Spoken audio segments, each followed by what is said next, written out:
ரிஷப ராசி நபர்களுக்கு செப்டம்பர் மாத பலன் 2024. இந்த செப்டம்பர் மாதம் ரிஷப ராசி நபர்களுக்கு கிரக நிலைகள் எப்படி இருக்கு அப்படின்னு பார்த்தீங்கன்னா, ரிஷப ராசியில இருந்து 2ஆம் இடத்தில் மாதம் முழுக்கவே தனஸ்தானம் சொல்லக்கூடிய மிதுன வீட்டில் செவ்வாய். 2ஆம் இடத்தில் பகைப்பற்ற அமைப்புகள் இருந்தாலும் 2ஆம் இடத்தில் செவ்வாய் வந்திருக்கு. இந்த மாதம் முழுக்கவே இருக்க போகுது. இந்த செவ்வாய் ராசிக்கு 7 மற்றும் 12. இப்போ 7 மற்றும் 12 கூடிய கிரகம் தனஸ்தானத்தில் இருக்கிறது. அடுத்ததாக ராசிக்கு 4ஆம் இடத்தில் சூரியன் சனியின் பார்வையிலையும், எல்லாவற்றுக்கும் மேலாக ராசிநாதன் சுக்கிரன் இந்த மாதத்தில் நீச நிலைமை பிளஸ் கேதுவுடன் கிரகண அமைப்பு.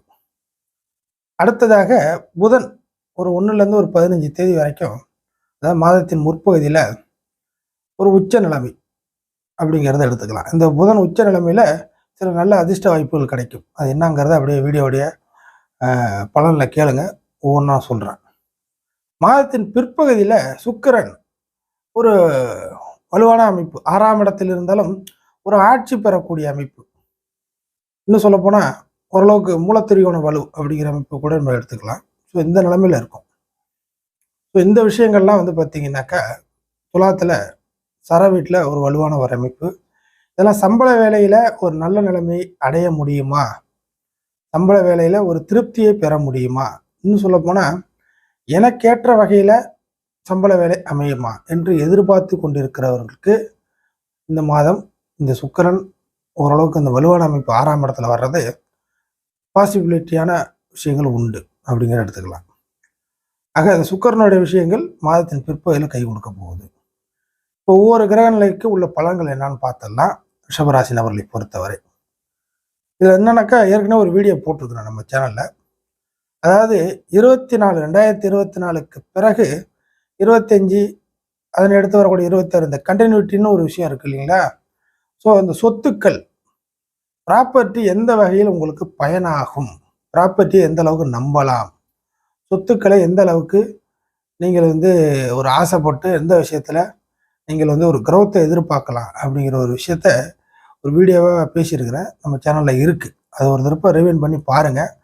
பார்க்காத நபர்கள் கண்டிப்பாக பாருங்கள், சில ஐடியாக்கள் உங்களுக்கு கிடைக்கும்.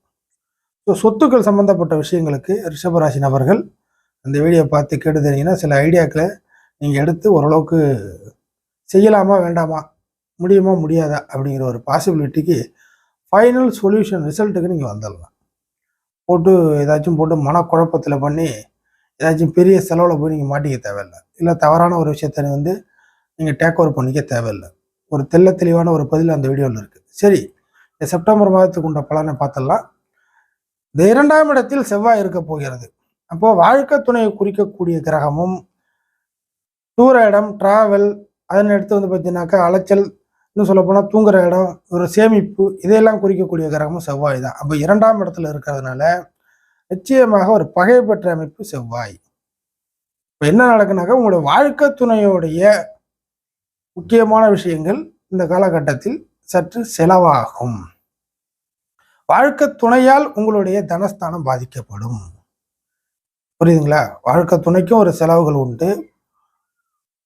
அதே சமயம் வாழ்க்கை துணையால் உங்களுடைய தனஸ்தானம் பாதிக்கப்படுது. என்னன்னா, உங்களுடைய பணம் கொஞ்சம் கரையும்.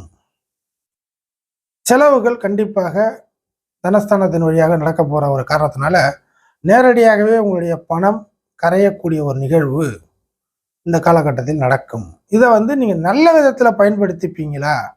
நல்ல செயல், ஏன்னா பகைப்பற்ற ஒரு பாவ கிரகமா இருக்கு 2ஆம் இடத்தில் இருந்தாலும் நல்ல காரிய தேவைகளை பூர்த்தி செய்து கொள்வது இந்த மாதிரியான விஷயத்திற்கு பயன்படுமா என்பது உங்களோட சொந்த ஜாதகத்தில் இப்போதைக்கு நல்ல கிரக நிலைகள் போயிட்டு இருந்துச்சுன்னா இந்த பணம் கரைவது நல்ல விஷயத்துக்கு கரையும் அப்படிங்கிறத எடுத்துக்கலாம். குறிப்பாக கூட்டு சேர்க்கையினால, தெரியாத கூட்டு சேர்க்கையினால உங்களுக்கு பணம் நிச்சயமாக சேமிப்புங்கிறது கரையும். அந்த விஷயத்துல கொஞ்சம் ஜாக்கிரதையா இருந்துங்க. அதே சமயம் 2ஆம் இடத்தில் வாக்குஸ்தானத்தில் செவ்வாய், வாய் வார்த்தைகள் நிச்சயமாக ஒரு போர்க்களமான வாய் வார்த்தைகள் வெளியில வரும். ஒரு ஃபைட்டிங், சண்டை, வம்பு, வாய் வார்த்தைகள் எக்கு தப்பாக நீங்க பேசக்கூடிய விஷயங்கள் ஹாஷா விழுவோம். இன்னும் சொல்ல போனா 2ல் செவ்வாய் இருக்கனால ஹானஸ்டா தான் நீங்க பேசுவீங்க. ஆனால் அது மற்றவர்களுக்கு தவறு பண்ணவங்களுக்கு திருடனுக்கு பயம் இருக்கும் இல்லையா, அந்த மாதிரி நீங்கள் பேசக்கூடிய வார்த்தை, நீங்கள் பேசக்கூடிய நபர்கள்ட்ட அது வந்து ஒரு பயத்தை ஏற்படுத்தும். நீங்கள் நியாயத்தை சட்டையை பிடிச்சி கேட்கக்கூடிய மாதிரி அந்த வாய் வார்த்தைகள் வெளியில் வரும். பதில் சொல்ல முடியாத அமைப்பில் மாட்டுவாங்க. ரிஷபராசி நபர்களுக்கு 2ஆம் இடத்தில் செவ்வாய் வருவது இந்த மாதத்தை பொறுத்தவரை வாய் வார்த்தைகள் நிச்சயமாக ஹார்ஷாகவும் ஹானஸ்டாகவும் வெளில வரும். அதில் வந்து மாற்று கருத்து கிடையாது. ஸோ வார்த்தைகள் நிச்சயமாக தடித்த அமைப்பில் வார்த்தைகளும் கடினத்தன்மையான வார்த்தைகளும் நிச்சயமாக வெளியே வரும். நம்மளால் இப்படி பேசுகிறோம் அப்படிங்கிறதெல்லாம் இந்த மாதத்தில் எடுபடாது. பின்னாடி தான் யோசிப்பீங்க. அதனால் யோசித்த வார்த்தைகளை தான் பேசவும் போகிறீங்க அப்படிங்கிறத நம்ம எடுத்துக்கலாம். இது வந்து செவ்வாய் 2ல் இருக்கிறதுனால. அடுத்ததாக சூரியன் 4ஆம் இடத்தில் சனியின் பார்வை. ரிலாக்ஸேஷன், ஓய்வு என்பது இந்த மாதத்தை பொறுத்தவரை, செப்டம்பர் மாதத்தை பொறுத்தவரை சற்று கடினம். ரிலாக்ஸேஷன், ஓய்வு, மன நிம்மதி, கொஞ்சம் டிப்ரெஷன் இல்லாமல் கொஞ்சம் ஃப்ரீயாக ஒர்க் பண்ணுறது. ஃப்ரீ அப்படிங்கிறது ஃப்ரீ மைண்ட், ரிலாக்ஸேஷன் மைண்ட் அப்படி என்பது சுகஸ்தானாதிபதி சனியின் பார்வையில் ஒரு முரண்பட்ட அமைப்பில் ஆட்சி பெற்ற நிலைமையில் இருந்தாலும் சனியின் பார்வையில் இருக்கிறதுனால முரண்பட்ட அமைப்பில் சற்று ஒரு சங்கடமான சூழ்நிலையில் சூரியன் இருக்கிறதுனால உங்களுடைய சுக அமைப்புகள், உங்களுடைய சொகுசு அமைப்புகள், கொஞ்சம் ரிலாக்ஸேஷன் அமைப்புகளில் இந்த மாதத்தில் அந்த கை கொடுக்காது. நிறைய ஏதோ ஒரு விஷயத்தில் உடல் ரீதியாக நிறைய சற்று அலைச்சல்கள், கொஞ்சம் பாதிப்பு அப்படிங்கிறது வரும். ஆரோக்கிய ரீதியாக உடல்நிலையில் கொஞ்சம் பார்த்துக்கிட்டு வந்துட்டு இருக்கிறவங்களுக்கு மந்த்லியான ஒரு மெடிசன் இந்த மாதிரி ஏதாச்சும் எடுத்துக்கிட்டு இருக்கவங்களுக்கு ஆரோக்கிய ரீதியாக சில தொந்தரவுகள் வந்து மாட்டும் இந்த மாதத்தை பொறுத்தவரை.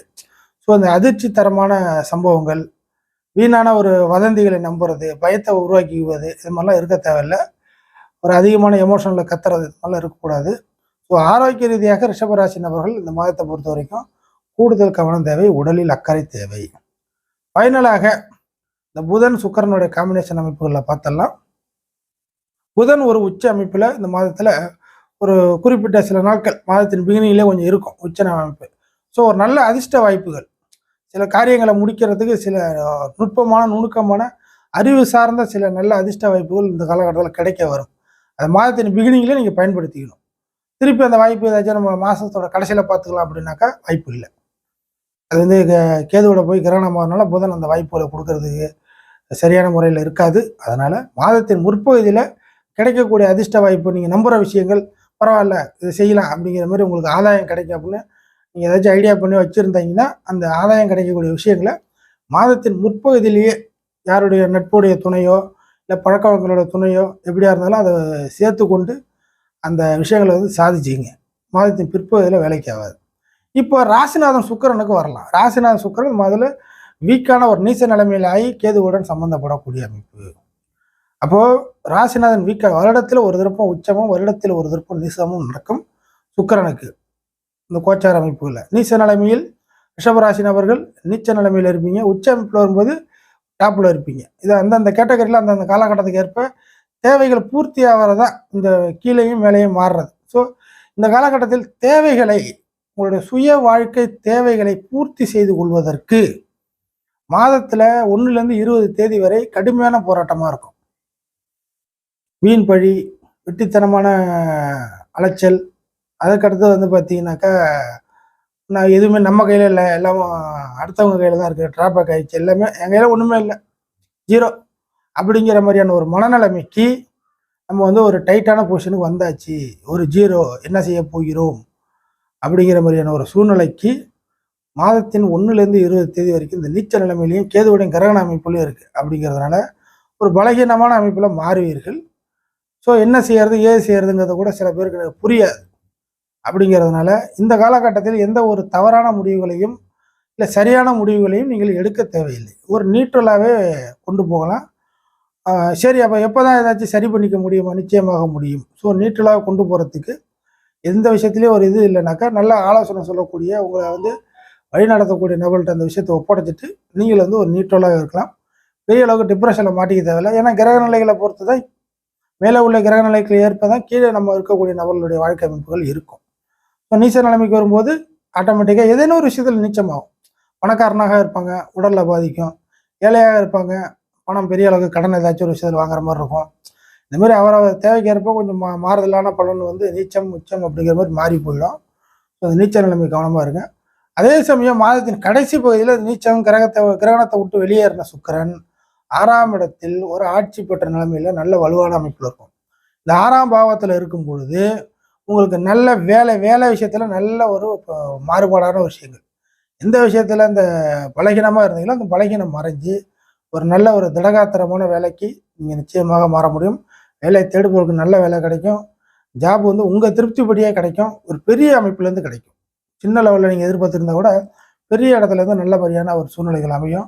லாங் டேர்முக்கு யூஸ் ஆகிற மாதிரி இருக்கும். இன்னும் சொல்லப்போனால் அந்த ஒர்க்குக்காக உங்களை இழந்து ஒரு நல்ல பணத்தை அடையக்கூடிய அந்த மாதிரி அமைப்பில் மாறும். ஒரு பிஸ்னஸ் ரீதியான ஒரு ஒர்க்காக மாறும். எல்லாமே நல்லபடியாக இருக்கும். அதே சமயம் ரிஷபராசி நபர்கள் குறிப்பாக ஏதாச்சும் ஒரு பகை விஷயத்தில் நீங்கள் போய் மாற்றம் நேரிடும். ஒரு பகையான ஒரு விஷயத்தில் இந்த மாதத்தில் எப்போ வேணாலும் நீங்கள் போய் மாற்றம் நேரிடும். அந்த பகையான விஷயங்கள் உங்களுக்கு பிரச்சனை இல்லை என்றால் நீங்கள் பகையை சந்திக்கலாம். இல்லை பிரச்சனை என்றால் பகையை வந்து என்னென்னு யோசித்து பார்க்கணும். அந்த ஒரு விஷயத்தில் கேர்ஃபுல்லாக இருங்க.